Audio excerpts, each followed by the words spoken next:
नमस्कार। ओम नमः शिवाय। आज हमको कुछ बातें ऐसी समझनी हैं, धैर्यपूर्वक समझिए। क्योंकि क्या होता है कि हम ना तो संविधान समझते हैं, ना विधान समझते हैं, ना भगवान समझते हैं। ये समझाने का ठेका हमने किसी और को दे दिया है। हम हमारे पिताजी और माताजी को भी नहीं समझते। जैसे पिताजी को समझना है या पिताजी का सम्मान करना है तो कैसे करोगे सम्मान? पिताजी को अगरबत्ती लगा के तो सम्मान नहीं होगा, धूप बत्ती लगा के तो सम्मान नहीं होगा। हो सकता है अगर हम पिताजी को रोज एक अगरबत्ती लगा दे, धूप लगा दे, फूल ले ले, उनकी पूजा अर्चना करने लग जाए, उनके स्तोत्र बोलने लग जाए, उनके सामने दंडवत करे और ये सब करने के बाद में भूल जाए, इससे कोई पिताजी, कोई हमारा पुरखा, कोई माता संतुष्ट नहीं होती। माता और पिता संतुष्ट तब होते हैं जब उनके मन की बात, जब उनकी बात जो रहती है उनके दिमाग में कि बच्चे ने ऐसा होना चाहिए, ऐसी बात करनी चाहिए, ऐसा उठना चाहिए, ऐसा बैठना चाहिए, ऐसे काम करना चाहिए, ये जब हम पूर्तता करते हैं, ये बात हम जब एक्सेप्ट करते हैं, ग्रहण करते हैं, जब ही माता पिता संतुष्ट होते हैं। क्या हम समझते हैं? एक तरफ तो बाह्य आवरण समझना पड़ेगा उनका और अंतर्गत आवरण समझना पड़ेगा। क्या हमने समझे? कभी नहीं समझे। जैसे शिव के बारे में हम क्या बोलते हैं कि शिव का पूजा करना है मतलब ओम नमः शिवाय का मंत्र बोलिए, वो शिवाभिषेक करिए, जलाभिषेक करिए, दुग्धाभिषेक करिए, उनको धूप बत्ती लगाइए, उनको धतूरा ने उनको अर्पण कीजिए और शिव की पूजा हो गई, आराधना हो गई। ज़्यादा से ज़्यादा एक दिन फास्ट कर लीजिए। भाई इससे शिव कैसे प्रसन्न होगा? शिव को तो समझो ना पहले, क्या है शिव? तो शिव सबसे पहले भय मुक्ति की देवता है। कैसे भय मुक्ति है? हमको 4 भय होते हैं, प्राण भय, मान भय, पद भय और धन भय। इससे 5वां भय नहीं है हमारे पास। तो इसमें सबसे बड़ा भय हम जो समझते हैं वो है प्राण भय। और वो प्राण भय में मौत का जो भय होता है सबसे ज्यादा भय होता है। और भगवान शिव क्या बोलते हैं कि वो तो स्मशान में बैठे हैं और स्मशान की राख उठाते और मस्तक में फांसते। तो ये बोलते मृत्यु तो अंतिम सत्य है, यहाँ तो हर एक को जाना है, कोई बचा नहीं है, कोई बचेगा नहीं। तो इससे भयभीत होने की जरूरत है या उसको समझने की जरूरत है कि मृत्यु क्यों होती है, मृत्यु कैसी होती है, हम किस तरीके से चले जाते हैं, उसका क्या परिणाम होता है। ये समझने के लिए आपको उससे दोस्ती करनी पड़ेगी। भाई किसी को भी आपको समझना है तो उससे दोस्ती करनी पड़ेगी, उसको समझना पड़ेगा। दोस्ती करने का मतलब उसके साथ जाके बैठना नहीं होता है। दोस्ती करने का मतलब उसके गुण धर्मों को समझना। तो ये समझने के लिए हमको उसके साथ में तादाद में लगाना पड़ेगा, वो हम नहीं करते हैं। तो भगवान शिव सबसे पहले जो काम करते हैं वो भय मुक्ति का काम करते हैं और वो चारों भयों से आपको मुक्ति दिलाते हैं। उनके पास में कोई मृत्यु भय नहीं है, उनके पास में कोई मान भय नहीं है, मान सम्मान के लिए वो कुछ नहीं करते, स्मशान में जाके बैठे हैं। पद भय नहीं है, स्मशानाधिपति है, महादेव है, वहाँ स्मशान में बैठ के महादेव बन गए, उनको पद भय नहीं है। और धन भय का कोई सवाल नहीं है, धन से कुछ नहीं होता। धन को समझने की जरूरत है। सबसे पहला तो धन को नहीं समझते हम रुपए पैसे और सोने को धन समझते हैं। देखो जिंदगी में कितना भी पैसा हो, अगर श्रम पूर्वक उत्पादन करके कोई आपको उत्पादन बेचने को तैयार अगर नहीं होगा, मार्केट में अगर गेहूं नहीं होगा या मार्केट में आटे का रोटी बना के खिलाने वाला नहीं होगा, तो आपके लाखों रुपए भी एक रोटी पैदा नहीं कर सकते। और नोट खा के या गोल्ड खा के तो आप जिंदा नहीं रह सकते। तो ये इसके लिए समझने की क्या जरूरत है कि श्रम पूर्वक उत्पादन करने वाला ज़्यादा महत्वपूर्ण है। लक्ष्मी अगर कोई होगी तो धान्य लक्ष्मी भी है, लक्ष्मी अगर कोई होगी तो उत्पादन करने वाली भी है, रोटी बनाने के देने वाले भी है, खिलाने वाले भी है, गृह में जो काम करती है वो हमारी गृह लक्ष्मी भी है। तो हम ये सारी लक्ष्मियों को ठुकरा के एक ही काम करते रहते हैं कि धन लक्ष्मी के पीछे भागते रहते हैं। धन लक्ष्मी भी धन लक्ष्मी है मगर वो माध्यम है, वो जीवन दाती नहीं है, जीवन नहीं देती। पैसा नहीं हो तब भी आप जिंदा रह सकते हो, मगर हवा पानी ना हो, खाना ना हो तो आपके जीवन जीने में मर्यादाएं आ सकती है। तो इसको समझना अगर है तो शिव ने सबसे पहला काम जो किया होगा वो क्या किया है कि आपकी चारों भयों से मुक्ति करने का काम किया। चारों भय उन्होंने ठुकरा दिए। तो भय जब मुक्ति होती है तो भय को समझे बिना कोई मुक्ति नहीं होती। सांप को आप जब तक नहीं समझोगे आप मुक्त नहीं होगे उसके भय से। आपने रस्सी को सांप समझ लिया और सांप को रस्सी समझ लिया, आप कभी उसके भय से मुक्त नहीं होगे। मगर आपको समझ में आ जाए कि ये रस्सी है और ये सांप है, तो फिर उसको हैंडल कैसे किया जाएगा ये आपको समझ में आएगा। आपने कभी देखा है कि आदिवासियों को शेर से डरते हुए या आदिवासी पहाड़ों में शेर का आतंक होते हुए कभी देखा है? क्योंकि उनको शेर के बारे में, उसके बिहेव के बारे में समझ है। सबसे अनप्रिडिक्टेबल आदमी तो व्यक्ति है, इंसान है, उसका कभी समझ नहीं होती, उसका कौन से वक्त क्या करेगा वो कोई समझ नहीं होती। शेर कभी भूखा होगा तो शिकार करेगा, वो संग्रहित करने के लिए शिकार नहीं करेगा। मगर आदमी तो हर बात के लिए शिकार करता है, हर एक का शिकार करता है, इंसान इंसान का ही शिकार करता है। एक जानवर कभी दूसरे जानवरों का, अपने शेर शेर का मांस नहीं खाता, कुत्ते कुत्ते का मांस नहीं खाते कभी। मगर इंसान तो ऐसे कई है कि जो इंसानों को मार के खाते हैं, मैन ईटर करके कई कितने लोग हैं। अगर ये सामाजिक और कानूनन बंधन नहीं होता तो इंसान इंसान को भी खाने में कोई परहेज नहीं करता। तो इंसान का ही प्रिडिक्शन नहीं होता है। वो समझने के लिए सबसे पहले हमें वो भय का कारण समझना चाहिए। तो भय का कारण अगर समझे तो भय मुक्ति होगी। दूसरा, शिव ने आवरण से, अपने कर्तव्य कर्म से तो बता ही दिया, आवरण से भी आपको बता दिया कि मैं क्या हूँ। उन्होंने सबसे पहले क्या किया, तो अपने ऊपर चांद धारण किया। चांद धारण करने का मतलब है कि हमारी सारी लाइफ, जिंदगी हमारी, जो खान पान की वस्तुएं होती है, जो कृषि होता है, और हमारा जो बिहेवियर होता है, हमारे चलने की, दूसरे के साथ में बर्ताव करने की जो कुछ कला होती है, वो चांद के साथ में है। जैसे हमारे शरीर में 72% पानी है, 12% खनिज है, 6% अग्नि है, 6% वायु है, और ये सब मिला के 1% बिजली पैदा होती है, जिसको हम जीवन बोलते हैं, जीवनी शक्ति बोलते हैं, आत्मा बोलते हैं। तो ये चार्ज होता है इसके माध्यम से। अब आप मुझे बताइए कि इसको समझने के लिए, जैसे आपने देखा होगा कि हमारे समुंदर को चंद्रमा के कला के अनुसार, चंद्रमा के कम ज़्यादा होने के अनुसार यानी उसको ज्वार और भाटा आता है। तो चंद्रमा का गुरुत्वाकर्षण का इफेक्ट समुंदर पे होता है। जितना समुंदर का पानी खा रहा है उतना ही आपके शरीर में जो 72% पानी है वो भी खा रहा है। तो अगर जिसका चांद का इफेक्ट अगर इस पे होता होगा, समुंदर पे होता होगा, तो आपके पानी पर भी होता है। मैं आपसे संवाद कर रहा हूँ, मैं आपसे शब्द बोल रहा हूँ, बाराखड़ी बोल रहा हूँ, और ये बाराखड़ी में अगर गाली बकने लग जाओ तो ये बाराखड़ी ही होगी ना, बाराखड़ी से बाहर नहीं होगी। तो मतलब मेरे दिमाग का जो बात करने का, जो मुझे संवाद करने का जो संवाद है, वो अगर हिल गया, थोड़ा सा भी गड़बड़ हो गया, तो मैं बात करते करते गाली देने लग जाता हूँ। तो ये इससे तो संबंध खराब हो जाते हैं, इससे संबंध अच्छे नहीं होते, कोई भी कार्य नहीं हो सकता। तो इसको समझना है। आपको कृषि कार्य भी करना होगा और उसको समझना होगा। तो कृषि कार्य में अंधेरी रात में बोया हुआ, उजाली रात में बोया हुआ, उसमें काटे हुए, अंधेरी रात में काटा हुआ वनस्पति का गुणधर्म, फसल का गुणधर्म, उसको संग्रहण का गुणधर्म, ये सब भिन्न हो जाता है। ये अगर नहीं समझे तो ना तो किसानी कर सकते हो, ना मैन बिहेवियर कर सकते हो, ना शहरों में रह सकते हो, ना दूसरे के साथ में तादाद में बना सकते हो। ये अगर बनाना है तो आपको चांद को समझने की जरूरत है और चांद की कला समझने की जरूरत है। उन्होंने बताया, क्योंकि नेचर जो नहीं समझता है वो मरता है, बुरी तरीके से मरता है। आपने अंडमान में देखा होगा कुछ सालों पहले कि वहाँ सुनामी आई थी। तो जिनको नेचर समझ में आ गया वो आदिवासी पहाड़ों की तरफ भागे, और जिनको नेचर समुंदर का समझ में नहीं आया वो कुछ नया होने वाला है समुंदर में ये देखने के लिए चौपाटी की तरफ भागे। तो जितने वहाँ अफसर लोग थे, जितने सो कॉल्ड शिक्षित लोग थे, जो यंत्रों पर आधारित थे और यंत्रों को जो कंट्रोल करता था अमेरिका, उस वक्त उसने कुछ बताया नहीं, शांत रह गया। तो हमारे जितने वहाँ तथाकथित पढ़े लिखे थे वो सब मर गए, और आदिवासियों को हाथ भी नहीं लगा क्योंकि वो नेचर समझते थे।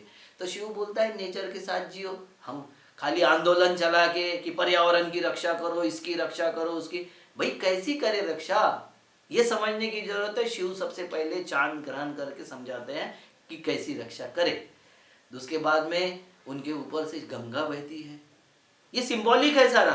कोई गंगा वरना नहीं बहती थी और ना कोई ऐसा व्यक्ति था, मगर उन्होंने हमें क्या करने के लिए बताया, वो सिंबल के साथ में बताते हैं। आपको पहले ही बताया मैंने कि सिंबल ये हमको समझने के लिए आसान हो इसलिए बताते। कोई भी चीज हमको समझाना हो तो उदाहरण जो बताए जाते हैं पढ़ाई में, ये उदाहरण है। शिव वो धारण करके आपको उदाहरण दे रहा है, धारण किया है उदाहरण के लिए। वो इसलिए नहीं कि आप भी वो माथे पर गंगा ले लो और नहीं तो उनके मूर्ति पर या उनके पिंड पर भी पानी बहाते रहो, ये नहीं है उनका कहना। उनका कहना है कि मैंने माथे पर पानी ग्रहण किया। आपको पता होगा कि जहां जहां सभ्यता बसी दुनिया में, जहां पर पानी संग्रहित होता होगा या जहां पानी का संचय होता होगा वहां, या जहां बहता पानी है उसी जगह पर हमारी सभ्यता बसी। चाहे वो सिंधु सभ्यता हो, चाहे वो नाइल की सभ्यता हो, चाहे वो ब्रिटेन की सभ्यता हो, चाहे गंगा की सभ्यता हो, ये सारी सभ्यताएं वहीं बसी है। गोदावरी की सभ्यता हो, वो सभ्यता वहीं बसती है जहाँ पर पानी अवेलेबल हो, क्योंकि पानी के साथ में हमारा कृषि जुड़ा हुआ है, पानी के साथ में हमारा पशु व्यवसाय जुड़ा हुआ है, पानी के साथ में हमारी प्यास जुड़ी हुई है। तो उसी जगह पर संस्कृति और सभ्यता पनपती है जिस जगह पर पानी हो। तो हमने सृष्टि का कितना पानी वेस्ट कर दिया इस दुनिया में। जो 100% अगर पानी होगा, आप एक पैमाना लेते उदाहरण कि 100 अगर लीटर पानी होगा तो उसमें 97 लीटर 97 लीटर पानी तो खारा है, और एक 1.67 लीटर पानी ये ग्लेशियर है। तो पीने का पानी कितना है? मेरे हिसाब से पीने का पानी 1% से भी कम है, और उसमें से भी ऐसा कहते हैं कि 67 से 70% पानी हमें पीने योग्य नहीं रखा, हमने उसको पोल्यूटेड कर दिया। तो शिव जी क्या बताते हैं कि पानी को कैसे ये करना है, धारण करना है, पानी को कैसे सहेजना है। जैसे मैंने सर पे रख के उसको सहेजा है, इतनी महत्व पानी को देना है। अगर ये महत्व नहीं दोगे तो मानव सृष्टि समाप्त होने में ज्यादा समय नहीं लगेगा। शिव का ये संदेश है, और उसका संदेश हम उल्टे तरीके से लेते हैं क्योंकि हम समझना नहीं चाहते। भाई आराधना ही करना है तो समझ के तो आराधना करो। जैसे पिताजी को खुश करना है तो समझ के करो, आप वो नहीं करते। बेवजह कुछ ना कुछ कोई को दूसरा बताता है उसकी व्याख्या और हम उसको मान लेते। आपको समझने की, हमको समझने की जरूरत है। उसके बाद में आप देखो उन्होंने जटा पूरी धारण किया है। जटा का मतलब है भूमि। भूमि पर पांव अगर रखे तो केशाकर्षण शक्ति वाली भूमि को ही जिंदा भूमि कही जाती है। आज आप सारे किसान प्रवक्ता, किसान वक्ता और वहाँ के शहरों के सारे नीति निर्धारक बताते हैं कि किसानों ने जमीन को मार दिया। भाई किसानों ने क्यों मारा? यूरिया डालने का और उसमें जहर डालने का तो आपने इंपोर्ट करके दिया उनको। वो सारी की सारी चीज़ें इसलिए दी आपने कि किसानों को खेती करना नहीं आता था, किसानों को कृषि समझती नहीं थी। आप बता रहे हो कि उन्होंने जहरीला कर दिया है, हमारा पानी भी जहरीला हो गया है, हमारी माताओं का दूध भी जहरीला हो गया, ये सब जहरीला हो गया, आपने समझाया। तो किसने किया जहरीला? आपने किया। शिव बताते हैं कि माटी को कैसे सहेजना चाहिए तो उसमें केशाकर्षण शक्ति निर्माण हो जाए, वो एकदम सॉफ्ट हो जाए, एकदम सॉफ्ट। उसमें पाँव रखने से ऐसा लगे कि गलीचे पर पाँव रखा है, ऐसी माटी को जीवंत माटी कहते हैं। तो शिव बताते हैं कि मेरे जो जटा है वो जटा के समान आपकी माटी होनी चाहिए। हर जगह की, शहर की हो, गांव की हो, कहीं की भी माटी हो, वो जिंदा होनी चाहिए, क्योंकि माटी जिंदा रहेगी तो हम जिंदा रहेंगे। नेचर जिंदा रहेगा तो हम जिंदा रहेंगे, पानी जिंदा रहेगा तो हम जिंदा रहेंगे। शिव ये बताने का प्रयास कर रहे हैं कि भैया इसको जिंदा रखो, ये जिंदा नहीं रखोगे तो आप भी जिंदा नहीं रहोगे, ऐसे होने चाहिए। तीसरा आपको उन्होंने बताया त्रिनेत्र, तीसरा नेत्र। ये क्या होता है तीसरा नेत्र? कोई तीसरा नेत्र थोड़ी था उनको, वो व्यक्ति थे, हमारे जैसे व्यक्ति थे, उनको तीसरा नेत्र नहीं था, मगर उनको समझता था, आगे का समझता था। जैसे किसानों को समझता है कि घोंसला कहाँ बना है तो बारिश कितनी आएगी, कौन चींटी को पर फूटा है तो उसका क्या होगा, कैसी चिड़िया किस दिशा से किस दिशा में जा रही, तो उसकी समझ अगर हो तो आपको नेचर समझ में आता है। वहाँ बंदर कहाँ यानी जोर जोर से चिल्ला रहे तो समझ में आता है सारे प्राणियों को कि यहाँ शेर है। जब चिड़िया वहां से अलग तरीके से उड़ती है तो समझ में आता है कि यहाँ कोई ऐसा जानवर है जो हमको हानि पहुंचा सकता है। तो ये तीसरा नेत्र यही समझाता है आपको। पहले ही मैंने अंडमान का उदाहरण दे दिया कि आपको नेचर को अगर समझे तो आप बचाव कर सकते हो। मतलब जानवरों को समझ में आता है कि अर्थक्वेक आने के 1 घंटा पहले उनको सेंसेशन हो जाता है, जिनको सेंसेशन होता है वो बचाव का काम कर सकते हैं। तो हर चीज में हमको तीसरा नेत्र होना ही चाहिए, तीसरी समझ होनी चाहिए। जैसे किसी महिलाओं के सामने जाके आप उसको घूरते हो, तो घूरने वाले की नजर कैसी है वो उसके नेत्र को देख के ही समझ जाता है। वो अगर तीसरी नजर से भी देखे तो वो समझ जाती है कि किस निगाह से ये देख रहा है। या उसको टच करे, स्पर्श हो जाए महिला को, तो वो समझ जाती है कि ये टच करने वाला नालायक है या सहज हो गया है, टच अनायास घट गया है, उसकी कोई इंटेंशन नहीं है। उसके स्पर्श से और उसके निगाह से समझने का जो सेंसेशन है वो महिलाओं में बहुत ज्यादा है। बच्चा जब स्कूल से आता है तो माँ समझ जाती है कि ये मार खा के आया है, इसने अंक अच्छे लिए इसलिए आया है, दिन भर का टिफिन नहीं खाया इसलिए आया है, या आज खुश होके आया है। कैसे समझती हो? वो उस बच्चे की पूरी जो आकृति दिखती है, उसका जो बिहेवियर दिखता है, उससे समझती है। उसको कोई बताने की जरूरत नहीं है कि मार खा के आया है कि शाबाशी लेके आया है।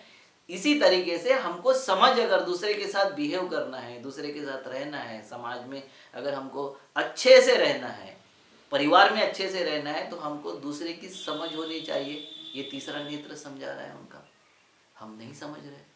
उसके बाद में उन्होंने नीलकंठ धारण किया, नीलकंठ हो गया उनका, विष धारण किया, कंठ में विष है उनके। तो हम जीवन जब जीते हैं, किसान जब खेती करता है तो किसान तो आत्महत्या ही कर रहा है, क्योंकि सारा पॉइजनस है, बैक्टीरिया, फंगस या केमिकल सारा पॉइजनस है। तो उससे टाल के तो नहीं जी सकता ना, उसको तो जीना पड़ेगा। हम भी अगर अपने जीवन में जी रहे हैं तो शहर में कितना पोल्यूशन हो गया, किस तरीके से पोल्यूशन हो गया, और ये पोल्यूशन से भाग के कहाँ जाओगे? पोल्यूशन कम करो, मगर भाग के तो नहीं जा सकते, उसको धारण करना पड़ेगा और उसके साथ में आपको जीना भी सीखना पड़ेगा। सारे तरफ जंगली जानवर होते हैं मगर आदिवासी वहाँ जीना सीख गए। हमारे तरफ चारों तरफ अपराध हो रहे हैं मगर हमको जीना सीखना पड़ेगा, अपराधों को कम करना पड़ेगा और उसके साथ में जीना सीखना पड़ेगा। तो ये बोलते हैं कि ये सारी चीज़ें जीवन में आने वाली है, घटित होने वाली है। सारे पॉइजन आपको डाइजेस्ट करना है, पचाना है, और उसको निगलना भी नहीं और उगल भी नहीं सकते आप, क्योंकि उगलने वाली परिस्थिति नहीं है, समाज वैसी परिस्थिति बना नहीं रहा है। तो उसको कंठ में धारण करने की बात करते हैं। सबसे बड़ा विषधर उनके गले में पड़ा हुआ है। क्या कहते हो? ये सृष्टि की जरूरत है, क्योंकि जब हमने शेर मार दिए तो अब हर किसान की फसल सुअर खाने लग गए, क्योंकि उनको मारने वाला कोई नहीं है। नीलगाय खाने लग गई है, हिरन खाने लग गए। ये नेचर का जो बैलेंस है, उससे सबसे जहरीला भी अगर कोई जीव है तो उसकी भी आवश्यकता है, क्योंकि खेतों को अगर हमको लगता है कि चूहे न खा जाए, खेतों को हमको अगर लगता है कि ऐसे कोई प्राणी न खा जाए जो नीचे से आके पूरी जमीन को पोली कर दे और हमारा फसल खा जाए, तो साफ होना जरूरी है खेत में। तो उसको कैसे सहेजना है? ये सहोदर करके सहेजना है, गले में डाल के सहेजना है। मतलब गले में सांप डाल के नहीं घूमना है। तो हमारे परिस्थिति में, हमारी व्यवस्था में, हमारे नेचर में उसकी जरूरत है। ये अगर तुम समझोगे तो उसके साथ में तादात्म्य बनाना शुरू करोगे, उसके साथ में वैसा बिहेव करना शुरू करोगे। उसके बाद में उनके एक हाथ में त्रिशूल है। त्रिशूल क्या है? रक्षा करने की बात है, रक्षा करो। बहुत सारे लोग बोलते हैं कि हिंदू धर्म के भगवान में क्यों हाथ में शस्त्र लेके रहता है? भाई शस्त्र क्योंकि पुरुषार्थ बताना है, रक्षा बतानी है। अगर रक्षा नहीं बताते, जो जैसा युग होता है, नेल्सन मंडेला जी ने कहा था कि मैं गांधी का मैंने अनुयायी हूँ, मैं गांधी को मानता हूँ, मगर मेरी अहिंसा में हिंसा क्यों शामिल है? क्योंकि विरोधक जिस शस्त्र से प्रहार करेगा वैसा मुझे जवाब देना पड़ेगा, नहीं तो मैं मर जाऊंगा। शरीर अगर नष्ट हो जाए आपका, भय कंपित होके अगर आप भयभीत होके घर में रह जाओ, तो फिर आप ना तो कोई काम कर सकते हो, ना परिवार का, ना समाज का, ना देश का, ना किसी का काम कर सकते हो। तो आप में एक ये तो हिम्मत तो होनी चाहिए ना। तो शस्त्र ये हिम्मत का प्रतीक है, किसी को डराने का प्रतीक नहीं होता है। हम जितने एटम बॉम्ब दुनिया में इकट्ठा कर लिए, वो किसी को मारने के लिए नहीं किए है, ना किसी को डाले जाएंगे एटम बॉम्ब, क्योंकि एक बार एटम बॉम्ब का युद्ध हुआ तो हम नहीं रहेंगे इस सृष्टि पर, हम समाप्त हो जाएंगे। मगर एटम बॉम्ब तो है, उससे ज्यादा उन्नत शस्त्र भी निर्माण किए जा रहे, वो इसके लिए कि हमारी हिम्मत बंधी रहे और शत्रु को डर लगे कि हाँ इसके हाथ में शस्त्र है, ये भी आक्रमण कर सकता है, ये बताने के लिए उन्होंने किया है। एक हाथ में उनके डमरू है। ये डमरू क्या बताता है? कि जब सब कुछ पैदा हो जाए, फसल पैदा हो जाए, तो उस पर चिड़िया आएगी, उसको छुगने के लिए आएगी, सेहत समाप्त करने के लिए आएगी। जैसा शहर में हमारी लड़कियां और लड़के बड़े हो जाए, तो हमको ये समझने की जरूरत है कि उनको उड़ाने वाले, उनको ले जाने, कानून बनाने से नहीं होगा। ये कानून जो बनाते हैं हम कि लव जिहाद वाले कानून या कोई जिहाद वाले कानून, इससे बनाने से सुरक्षा नहीं होगी। बलात्कार विरोधी कानून में हमने वो जो कानून बनाया उसमें तो फांसी की सजा है, मगर क्या बलात्कार रुक गए? नहीं रुक गए।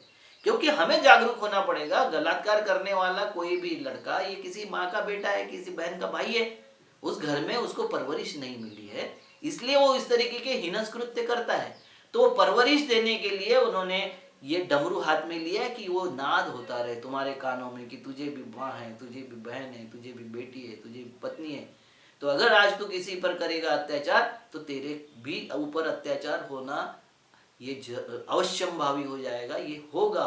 तो इसलिए क्या करना है, जैसे खेत से पंछी उड़ाना है वैसे यहाँ से मजनू उड़ाना है, और उसके लिए सजग रहना है, ये बताने का काम उन्होंने किया। उसके बाद में उनके कमर में बिगुल लगा हुआ है, वो कर्ण कर्कश ध्वनि निकालता है, कर्ण कर्कश। उससे जंगली जानवर भी डरते हैं और उससे शहर के गुंडे भी डरते हैं, क्योंकि उनको पता होता है ये जाग रहा है। आपने देखा होगा चौकीदार कि वो जागते रहता और जागते रहो चिल्लाते रहता, वो कर्ण कर्कश ध्वनि है। ये कर्ण कर्कश ध्वनि का भी जिंदगी में एक मतलब है, वो समझाने का काम शिव ने किया है। हम नहीं समझते ये बातों को। दूसरा, उन्होंने व्याघ्रांबर लपेटा हुआ है। व्याघ्रांबर मतलब शेर का चमड़ा, तो शेर का चमड़ा भी उनके उपयोगी है, हमारे कितने उपयोगी है बता रहे। तो शेर की भी जरूरत है क्योंकि उसकी भी उपयोगिता है। मैंने आपको पहले ही बताया है कि जंगली जानवर आके आपके इसमें ना चढ़ जाए, इसलिए शेर अगर होते तो सुअर नहीं आते। इसलिए अगर आप में पुरुषार्थ होता, आप में वो हौसला होता है, तो कोई भी दुष्ट आदमी आपके परिवार पर, आपके देश पर, आपके समाज पर आक्रमण करने की हिम्मत नहीं करता। वो आता नहीं, वो भयभीत होकर दूर रहता है। तो हमको डराना नहीं है, मगर हमारा पुरुषार्थ, हमारा गौरव हमको स्थापित करके रखना है, हमारे लोगों की रक्षा करनी है। तो इसके लिए ये जरूरी है कि शेर जैसा हिंस्र प्राणी भी हमारे उपयोग में है। हमारे गुस्से वाला भी आदमी समाज में कभी कभी जरूरत होती है, उसकी जरूरत है, मगर गुस्सा नियंत्रित हो। हम नियंत्रित नहीं करते, क्योंकि गुस्सा अनियंत्रित हो जाता है तो युद्ध हो जाते हैं। मगर गुस्सा अगर नियंत्रण में रहता है तो शांति चारों तरफ स्थापित होती है, क्योंकि शांति स्थापित करने के लिए भी पुरुषार्थ की जरूरत है। उसके बाद में आपने देखा होगा कि पैर में उसके खड़ाऊ है। तो खड़ाऊ किस बात का प्रतीक है? वो पेड़ के होते हैं खड़ाऊ। उसमें एक गुटका होता है, उंगली में जो अंगूठे और उसके बीच की उंगली में डाला जाता है, उससे हमारे ब्रह्मचर्य की रक्षा होती है। उससे हम विषयातिरेकी नहीं होते, विषय की तरफ हम भटकते नहीं। तो जब विषय की तरफ नहीं भटकोगे, स्वयं नियंत्रित रहोगे, तो आपका जो नियंत्रण होगा वो विधायक कार्यों की तरफ जाएगा, पढ़ाई की तरफ जाएगा, लिखाई की तरफ जाएगा, चिंतन की तरफ जाएगा। ये सोच आपकी बढ़नी चाहिए, क्योंकि पतन हो गया कि आप हिंसा की तरफ जाओगे, पतन हो गया है कि आप शोषण की तरफ जाओगे, पतन हो गया है कि आप कामोभोगी हो जाओगे, काम की तरफ आपका सब चले जाएगा। तो वो नहीं होना चाहिए। ये प्रतीक उन्होंने बताया है कि उन्होंने वो खड़ाऊ पहन ली। उसके बाद में वो नंदी पर खड़े हैं, नंदी उनका वाहन है। तो नंदी क्या वाहन है? नंदी किसानी भी करता है और नंदी सारी चीज़ों का पॉजिटिवनेस है। वो सब चीज़ों को समझाने का प्रयास करते हैं। खाली गौ रक्षा की बात करके नहीं होगा, गौ रक्षा के लिए किसी को मार के नहीं होगा, तो रक्षा कैसी होगी ये समझने की जरूरत है। हम रक्षा नहीं करते। गांधी जी ने बोला था कि गौ संवर्धन, गौ संरक्षण और गौ पालन ये तीनों अलग सब्जेक्ट है, ये तीनों अलग बातें। ये बातों को हम नहीं समझते और हम दूसरे को मार के गौ की रक्षा करने लग जाते हैं। दूसरे के रक्षा करने की बजाय, हम माँ की और बहनों की रक्षा करने की बजाय गौ रक्षा को ज़्यादा महत्व देते हैं। भाई गौ भी एक जानवर है, हमारे लिए बहुत उपयोगी जानवर है, हमारे किसानों के कृषि के लिए उपयोगी जानवर है। हम जब गौ को बच्चा होता है उसको ठंडी से और बारिश से बचाने के लिए हम हमारे घर में, चाहे घर कितना भी छोटा हो, घर के अंदर बांधते हैं। हमको गौ की रक्षा और सुरक्षा की किसी ने समझाने की जरूरत नहीं, ये हमें समझता है। जो लोग कभी अपनी माँ को अनाथ आश्रम में डालते हैं, अपनी माताओं को वृद्धाश्रमों में भेजते हैं, बाप को वृद्धाश्रम में भेजते हैं, ऐसे लोग अगर हमको समझाते हैं गौ रक्षा, तो ये बुरी बात है। क्योंकि जितने वृद्धाश्रम है वो गाँव में नहीं है, वो शहरों में है। शहर के लोगों को भी अपनी माँ और पिताजी भारी हो जाते हैं, उनको नहीं चाहिए। ये हमको समझाने की जरूरत नहीं, मगर हमारे बच्चे को रक्षा करने के लिए निकल जाते हैं। हम शिव को कब समझेंगे, हम हमारी संस्कृति सभ्यता को कब समझेंगे कि लोग जो व्याख्या करेंगे वही समझेंगे। हम आंखें खोले, हमारी अंतर्मन खोले, हमारा दृष्टि हमारी खोले, और दृष्टि खोल के हम हमारी बात को समझे। संविधान आपके लिए पॉजिटिव भी है और निगेटिव भी है। जिस आदमी को जो बात नहीं समझती उसके लिए वो निगेटिव है। अगर मुझे कार चलाना नहीं आता है तो कार मेरे लिए संकट है। अगर मुझे घोड़ा बैठना कमांड करना नहीं आता है तो घोड़ा मेरे लिए संकट है। जो भी चीज़ मुझे नहीं चलानी आती है, उसकी समझ नहीं है, वो मेरे लिए खतरा है। और जो मुझे समझ में आ जाए वो मेरे लिए अवसर है। तो भगवान शिव आपको अवसर देने का प्रयास कर रहे हैं। वो अवसर को प्राप्त कीजिए, वो अवसर को ग्रहण कीजिए, वो अवसर को समझिए। और उन्होंने जो अवसर दिया है वो अवसर को अगर आप अपने अंदर समाविष्ट करोगे, परिवार में समाविष्ट करोगे, समाज में समाविष्ट करोगे, तो शिव का भय नहीं, प्रेम लगेगा। शिव को समझते वक्त एक बात और ध्यान में रखनी पड़ेगी कि शिव, शंकर, महादेव, ये सब जो है, पशुपति, ये सब जो है ये रुद्रावतार है। अपने को अब तक जो ज्ञात है 40 से ज़्यादा अपने को ज्ञात है नाम, और बाकी अज्ञात नाम है, हमें अभी पता भी नहीं है कितने रुद्र हुए। रुद्र उसको कहते थे जो राजा होता था। हमारी जब सनातनी संस्कृति पे हमारी जो सिंधु सभ्यता थी उसके ऊपर जब पकड़ नहीं हुई थी, उसके ऊपर जब तक वो अपनी थोपने में नहीं कामयाब हुए थे, जब तक हम हमारे राजा को रुद्र कहते थे। उसके बाद में फिर रुद्र उसको विष्णु का अवतार कहने लग गए। तो ये समझने की जरूरत है कि रुद्र हमारे राजा थे, जो बेस्ट राजा होते थे हम रुद्र में शामिल कर लेते थे। वैसे शिव भी हमारे राजा थे, महादेव भी थे, शंकर भी थे, पशुपति भी थे। तो इनका मानवीय रूप देखने की जरूरत है। आप सबको शिव अनंत आयुष्य दे, भय मुक्ति का वरदान दे, और हमारे सृष्टि के साथ जीने की शिक्षा प्रदान करे। इसी के साथ ओम नमः शिवाय, नमस्कार।